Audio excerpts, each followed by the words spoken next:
Hi friends, Gita समेल मदिय सापाடு பார்க்கலாம். நல்லா சுட சுட சூப்பரா சிக்கன் பிரியாணி பண்ணியிருக்கேன். எவ்வளோ சூப்பரா வந்திருக்கு பாருங்க.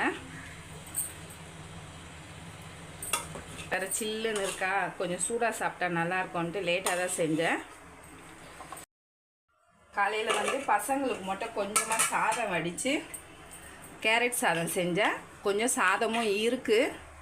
அதுக்கப்புறம் நேற்று வச்ச பருப்பு ரசமும் கொஞ்சம் இருக்குது. கேரட் சாதம், பசங்களுக்கு செஞ்ச சாதமே கொஞ்சம் இருக்குது. பிரியாணிக்கு ஆனியன் ரைத்தா,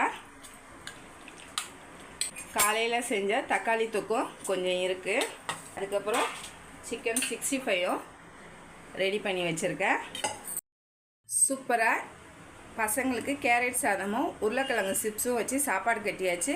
இன்றைக்கி மதிய சாப்பாடு பார்த்தீங்க. நாளைக்கு மதிய சாப்பாடு என்ன